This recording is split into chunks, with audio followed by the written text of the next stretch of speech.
مش مጣጥን ምውድዳስን ማሰኛታት አቶ ገብረ ኢየሱስ ካሕሳይን አቶ ገብረ መድህን ሓጎስን ኣብ ዓመታዊ በዓል ቅዱስ ሚካኤል ሰገነይቲ ብ1959 ዓመተ ምህረት ፈረንጂ ኣብ አዳራሽ ካህናት እናበልዑና ሰቶይን ከም ዝኽብሉ ተዋዘዩ መጀመርያ ማሰ ዝበሉ አቶ ካሕሳዮም ወድ ብላታ ሓጎስ በዓል ገፊሕ ደገ በዓል ገፊሕ ሩባ ወድ ግራዝማች ተኪኤ ንጉስ እንዳባ ኣብ ዘይከዳ ዘይብሉ ኣብ ዘይነጥባ አንታ ዘይትخኩድልና ኣብ ትህድሞ በመስነባ ሰበይትላቶ ማርያም ትመስል ምስ ጉልባባ ስለዚ ሰዓነት ናባይ ብኽንክን ዝሕብሕባ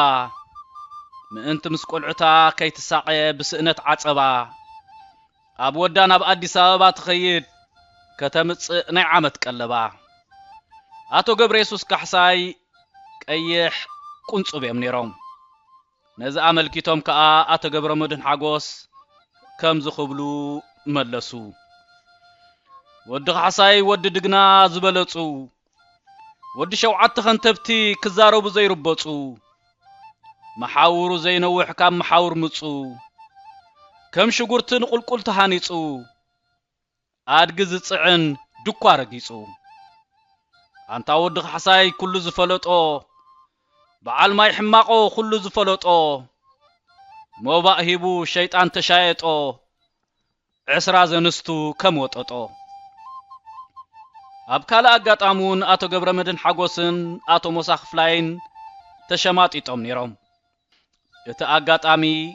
ኣብ ዓመታዊ በዓል መድሃኒ ዓለም አኽሩርዩ እቲ ቦታ ከዓ ኣብ አዳራሽ ህድሞ አቶ ገብረ ማርያም እማን ነበረ ማሰን ምጅማር መስና ተሰቴ አረቅ ጎርዳዕ እናበሉን ኮለው እዮም አቶ ሞሳ ክፍላይ ንአቶ ገብረ መድህን ንበልዶ ዝበልዎም አቶ ገብረ መድህን ከዓ ንስኻ ንበልካ በልካስ ንስኻ ጀምር በልዎም በዚ ከዓ አቶ ሞሳ ክፍላይ ከም ዝኽብሉ ጀመሩ ወዲ ተስፋን ከኤሊኻ ሃብቱ ኣብ ጽንዓ ደግለ ዝፈሰሰ ወዲ ብላታ ሓጎስ ኢኻ ሃብቱ ኣብ ምድረ ቤት ዝፈሰሰ ደድሕሪ ካህናት ከይዱ ዝፈስፈሰ ካብ መሳቱ ንድሕሪት ዝተመልሰ ባሕሪ ደጉዓን ተሓረሰን ተደፍረሰ ምህርቱ እኳ ዘይኣኽላ ክልተ ምሰ አቶ ገብረ መድህን ሓጎስ ከዓ ከም ዝኽብሉ መለሱ አንታ ወዲ ክፍላይ ኢኻ ዝያዳ ወዲ ጉይላይ ኢኻ ዝያዳ ሓረሮ ትመስል ለበዳ ትንባኾ ዝቐለብካ ኸምይሁዳ ሒዶ ዝእቶትካን ቃዕዛን ገዳ ሳላ ጽንዓ ደግለ ተኸዲንካ ጻዕዳ አቶ ሞሳ ክፍላይ ማሰኛ እዮም ነይሮም ስለዚ ሰቢ ገንዘብ ዝህበካ ንምባልዮም ሳላ ጽንዓ ደግለ ተኸዲንካ ጻዕዳ ዝብልዎም ዘለው እዘን ማሰ አቶ ሞሳ ክፍላይን አቶ ገብረ መድህን ሓጎስን ኣብ ስዊዘርላንድ ዝነብር ወዲ ማሰኛ አቶ ገብረ መድህን ሓጎስ ማለት ኢሳያስ ገብረ መድህን ዝለኣኸለየን ኣብ ዘለዎ ምስጋና ይብጽሓዮ ቀኛዝማት ምስግና ዝበሃሉ ንጉራዕ ወደማ መርዒዮም ስለ ዝነበሩ ናብ ጉራዕ መርዓ ወሪዶም ምስ ባሻይ ወልደ ገብርኤል በዓል ድግሳ ከምዚሎም ተሸማጢጦም አንታ ወዲ ዑባም ከኤል ክርስቲያን ነብሲ ከርካር ዘይህብሲ ባዕሉ ዳ አይጓሲ ቀኛዝማች ምስግናውን ሰናፍ አይነበሩን ከምዚሎም መለሱ አንታ ወዲ ርእሱ በዓል ቃንዳ ተይተይ አንታ ወዲ ገብሩ በዓል ቃንዳ ተይተይ አሽንኳይ ናተይሲ ይኽእል ዘይናተይ ብላታ ደበሳይ ኣብ ካላ አጋጣሚ ብዘበን ጣልያን ዝበልዋ ማሰ አንታ ወዮም ደጓዕስ ቅርሽና ኮይኑ ሕሩሞም ማዓርና ኮይኑ ሕሩሞም ወይ እኽልና ኮይኑ ሕሩሞም ጥልያን ጻዕዳ ብትርሽን መድፍዕን ምስተምተሞም ዝደረጽዎን እንጣጢዕ ከይጥዓምዎን ሃዲሞም ኣቶ ጭሮም ወዲ ኸንቲባ መዓሾ በዓል ድብድብ ንብላታ ደበሳይ ከዓ ከምዚ ኢሎም መለሱሎም ወዮ መቕደላዶ ከተጥፎ ደሊኻ ዓብ ዓዲ ዓዲ ነገስቲ ዓዲ ሃፀይዶ ከተጥፎ ደሊኻ ዓብ ዓዲ ወዮ ንሳቶም ዳኣረኺብና መኻብዲ ጣልያን ምገዛኣና ብንእሽቶ ሰልዲ ማሰኛታት አቡራይ ወይ ምርዓንተ ተራኺቦም ንሓድ ሕዶም ይወዳደሲኦም ዝያዳ ከዓ ትነብሱ ዘትሕሰብ ነቲ ሓያል ዝብሎ የመጉሶ ነበረ ማሰኛ አቶ ሓድሽ ገብረ ገርግስ ምስኣቶ ተስፋ ማርያም መኮንን ማሰኛ በዓል ሚዔላ ኣብ ሰገነይቲ ኣብ ሓደ መርዓ ተራኸቡሞ ማሰኛ አቶ ሓድሽ ከምዚ ምብባል ንኣቶ ተስፋ ማርያም መኮንን ማሰበሉሎም አንታ ተስፋ ማርያም መኮንን ኣብዝሎ አንታ ወደቦይ ወለድ እንግል ኣብዝሎ ወድኻ ሓሳይ ሰምዲ ኣብዝሎ መሓዛ ክፍላት ተኽለ ኣብዚ ኣሎ መሓዛ ገብረ መድህን ኣብዚ ኣሎ ንማሰ ንስኡ ዝኽእሎ ፈሪህና እሞ ናበይ ክንክሎ ማለት ናበይ ክንእለ ወይ ናበይ ክንክወል ኢና ንምባል እዮም አቶ ተስፋ ማርያም ድማ ሓፍ ብምባል ከም ዝበሉ ኣነ ተስፋ ማርያም ኮየ ጸንዓ ደግለ ዝዓደይ ገምገም ባሕሪ ኪድ ዓድኻ ኔው ሃገሪ ብድሕርዚ አቶ ሓድሽ ተመሊሶም መግለጽ ነድሮምን ሕርቃኖምን ከም ዝኽብሉ መለሱ አንታ ተስፋ ማርያም መኮንን መልሓስካዶ ናብ ዘይበልካያ ኸይዳ ልደይን ልደኻን እስኪ ሕጂ ንፍቀዳ ኣነኮ ጸንዓ ደግለ ኣብ ከርሳኤ ተወሊደ ብከብዳ ኣነኮ ደቂ ድግና ኣብ ከርሳኤ ተወሊደ ብከብዳ ኣኮሎ ጉዛይ ዒናይን ለጓይን ኣብ ከርሳኤ ተወሊደ ብከብዳ ጫሉቕ ማሉቕ ፋሉቕ ኣብ ከርሳኤ ተወሊደ ብከብዳ ንዓባይ ኩምሪ ክርቢትያ ተንድዳ ንስርናይዶ ትወስዳ እያ ዘንገዳ ቀልጢፍካ መልሓስካ ኣግዳ ዝትኩሳላ ትንዝ ዝሰዳ ልደይን ልደኻን እስኪ ንፍቀዳ ዝብሉ አቶ ሓድሽ ወለደይን ወለደኻን እስኪ ሕጂ ንጸብጽቦ ወይ ንቕጸሮ መን ካበይ ከም ተወልደ ሽዑ ክንፈልጥ ንምባል እዮም ከማ ኣገላልጻ አቶ ሓድሽ ዓዶም ዘርኡ መስድ ኣይኹን እምበር ካብ ጸንዓ ደግለውን ከም ዝውለዱ እዩ ዘስምዕ ብድሕሪ አቶ ተስፋ ማርያም መኮንን ተጣዒሶም ከም ዝበሉ ሓድሼ ወዲ ተመልሶ ቀለተ ኢኻ ቀንዲ ወደቦይ ወለድ እንግል ኢኻ ቀንዲ ወዲ ሓሳይ ሰምዲ ኢኻ ቀንዲ ዝተብኣስና ኸይመስሎም ዞም ዓዲ ማሰኛታት ነጋሽ ሳግላን አቶ ሓድጉስ እዩምን ሓደ መዓልቲ ኣብ መስሓል ወደከለ ተራኸቡ ክልቲኦም ኣብ ሓደ ውራይ ብሓባር ምስ በልዑን ምስ ሰተዩን ኣውሎ ጀመሩ አቶ ሓድጉስ እዮም ቤት ሰማዕቲ ከባብ ጸሮና ይዓዶም ክሊማት ከባቢ ውዑይ ስለ ዝኾነ ብቆላ ይጽዋዕ መጀመርያ ኣውሎ ዝበሉ አቶ ሓድጉስ እዮም ነይሮም ንሶም ከም ዝኽብሉ ኣውሎ በሉ አንታ ኸብትሲ ኣብ ቆላ ይበዝሓ ጠለበጊዕውን ኣብ ቆላ ይበዝሓ እዛ ጸብሕኹም ክትጥዕም ክትጸብሓ ጥሕሎኹም ትመጽእ መኽደና ወጢሓ ጥዕምቲ ኢልካ እሞ ትምስሓ ኣብ ከብድኻ ትውዕል ኣሳፊሓ እምበይተየ ደገ በፂሕና ክሻብ ንመጽእ ሓንሳብ ጽንሓ ጥሕሎ ኣብ ከባቢ ሰንዓፈ ኣዝዩ ዝውቱር መግቢ እዩ ጥሕሎ ካብ ጥሕኒ ስገም ዝዳሎ መግቢ ኮይኑ ምስ ኣብ ጻሕሊ ዝተሰርሐ ብቋንጣ ዝተሰርሐ ዝግኒ እናጸባሕካ ዝብላዕ ኣዝዩ ዘይምኖ መግቢ እዩ አቶ ነጋሽ ሳግላ ከዓ ከምዚ ኢሎም መለሱ ቆላሉዬ መሬትኩም ዝልሶ ጸብሕኹም ዝዓውሶ ንሱ እንዲ ንነብስኹም ዘሕፍሶ ብኡ እንዲ ዝሕዘኩም ዓሶ አቶ ሓድጉስ እዮም ከዓ ከምዚ ኢሎም ደጊሞም ኣውሎ በሉ ነጊሼ ነጋሽ ሳግላ ነጋሽ ሳግላ አንታ እንታይ ኢኻ ዝበልካያ ነዛ ቆላ እዛ መልሓስካ ኣብ ውሽጢ ኮይና ለውለው ትብል ዘላ በጃኻንዶ ተዓገስ በላ ትፈልጣ ዲኻ ኸ ታብ እግራ ዘላ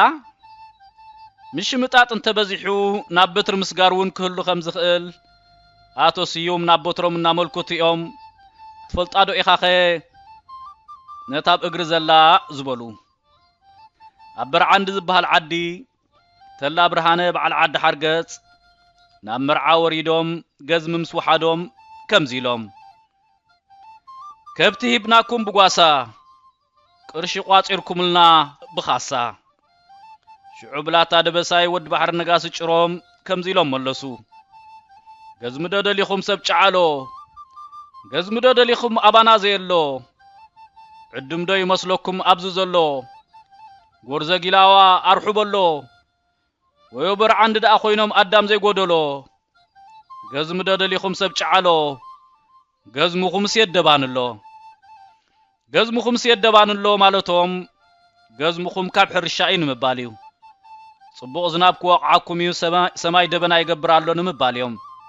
ኣብቲ ንሶም ዝተዛረቡሉ ወቕቲ ማይ ሃሪሙ ኩሉ ሰብ ከዓ ምሁርቱ ሓፊሱ ይበሃል በዝውን ገዝሙኹም የደባንሎ እንዳበሉ መመሰሊ ይገብሮም ነበሩ አደ መዓልቲ አውራይ እንደ አቶ ተስፋ ሚካኤል ካሕሳይ በዓል ሚዕላ አቶ ተስፋ ማርያም መኮንንን ከምኡ ድማ ባሻይ ተመሰቀለተን ተሸማጢጦም ነይሮም ፈለማ አውሎ ዝበሉ ባሻይ ተመሰቀለተም ነይሮም ንሶም ነዛ ትስዕብ አውሎ በሉ አንታ ወድ መኮንን ወድ አውራ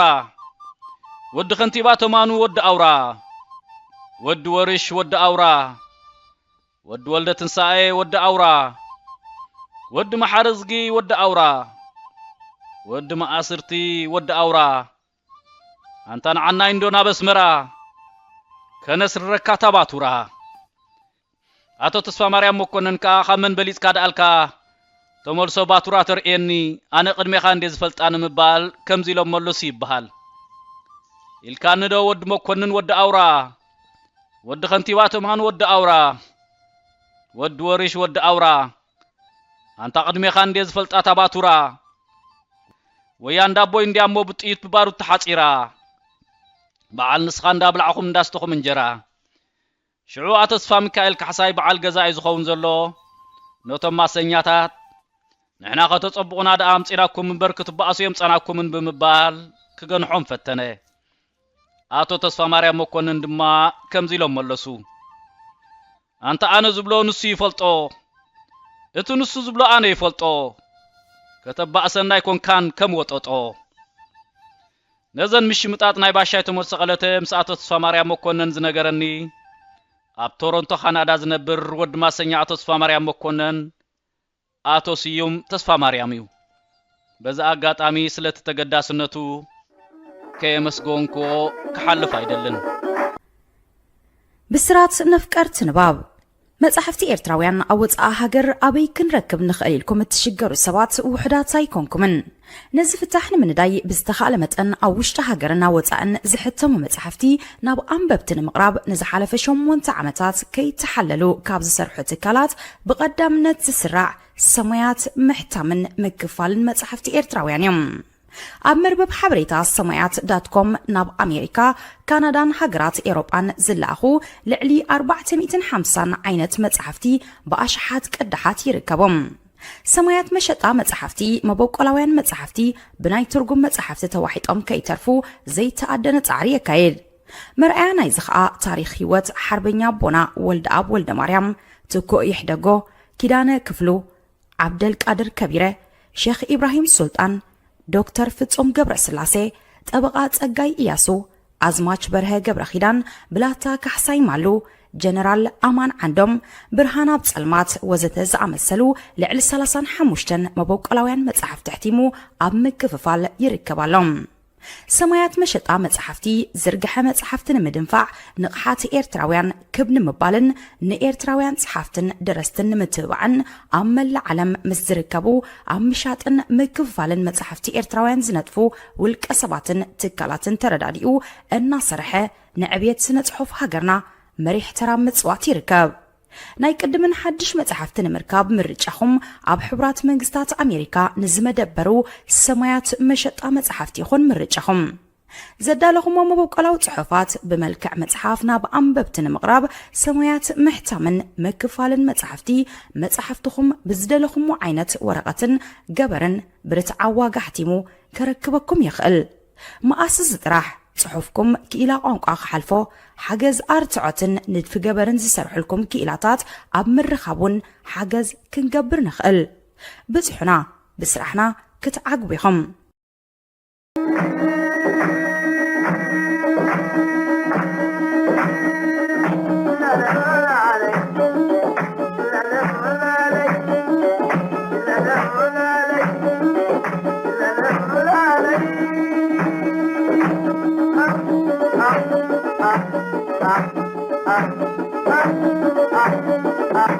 Ah